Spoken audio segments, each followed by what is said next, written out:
পশ্চিমবঙ্গে পরিবর্তন নিশ্চিত।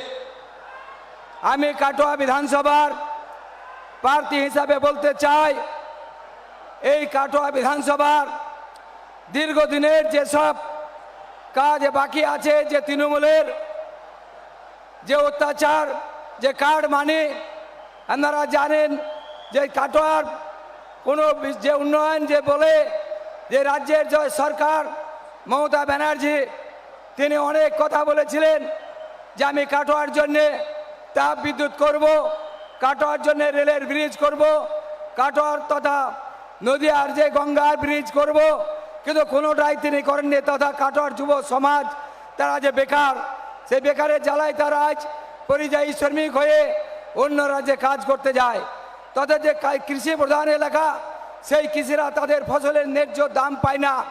আমি মনে করি 2026 যে নির্বাচন আছে 29শে এপ্রিল, আপনারা সকাল সকাল বুঝিয়ে দেবেন যে তৃণমূলের খুন সন্ত্রাসের বিরুদ্ধে কাটোয়ায় ভারতীয় জনতা পার্টি তথা নরেন্দ্র মোদীর হাতকে শক্ত করার জন্য যাতে কাটোয়ায় সার্বিকভাবে উন্নয়ন হয়, কাটোয়ায় যে কৃষক যারা ফসলের ন্যায্য দাম না পায় তার জন্য যাতে কেন্দ্রের যে প্রধানমন্ত্রী কৃষক সম্মান নিধি আছে যাতে তারা সরাসরি পায়, তার সুবিধা পায়, তার প্রয়াস করা।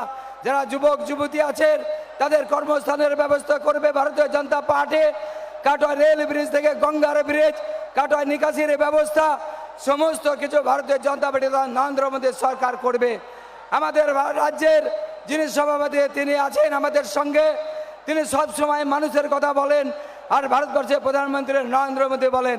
তাই এই বাংলায় যে কার্ডমানি সরকার চলছে তাকে উগরে ফেলার জন্য আমি আপনাদের বলতে চাই যে কাটোয়ায় ভারতীয় জনতা পার্টিকে বিপুল ভোটে জোর দিয়ে বিজয় করে 29শে এপ্রিল সকাল সকাল আপনারা যাবেন আর ভোট দিয়ে যাতে আপনাদের এলাকার তথা আমার যে কাটোয়া বিধানসভা তথা সার্বিকভাবে কাটোয়া, কানলা, পূর্বস্থলী, উত্তর, দক্ষিণ, মেমারি, রায়না, জামালপুর সার্বিকভাবে সমস্ত বিধানসভা তথা পশ্চিমবঙ্গের যুবক যুবতীদের ভবিষ্যৎ উজ্জ্বল হোক, সেই উদ্দেশ্যে ভারতীয় জনতা পার্টির প্রার্থীদের জয়ী করবেন।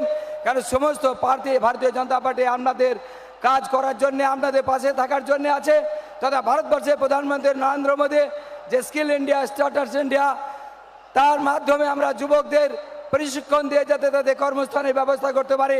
আর মায়েদের বলবো যে রাজ্যের যে সরকার যিনি লক্ষ্মীর ভাণ্ডারে ভাওতা দিয়ে 1500 করে দিয়ে বলেন যে বিজেপির সঙ্গে গেলে লক্ষ্মীর ভাণ্ডার বন্ধ করে দেবো, আমি সেই মায়েদের বলতে চাই ভারতবর্ষে তথা প্রধানমন্ত্রী তথা পশ্চিমবঙ্গের সরকার বিজেপি এলে লক্ষ্মীর ভাণ্ডার পরিবর্তে অন্নপূর্ণা ভাণ্ডার সেখানে 3000 পাবেন, নিশ্চিতভাবে কোনো বন্ধ হবে না। এছাড়াও যে আপনারা দেখেছেন যেখানে যে রাজ্যে ভারতীয় জনতা পার্টির সরকার আছে সেখানে লাখপতি দিদি যে মায়েদের বোনেদের সম্মানের সঙ্গে যাতে তারা নিজের পায়ে দাঁড়িয়ে নিজেদের প্রতিষ্ঠিত করতে পারে, তেমনি কেন্দ্রের যে সমস্ত প্রকল্প যেগুলো এই রাজ্য সরকারের দ্বারা লাগু হয় না, যারা আপনারা সুবিধা পান না, যেমন আয়ুষ্মান ভারত, এখানে সাধারণ মানুষ তারা সুবিধা পায় না।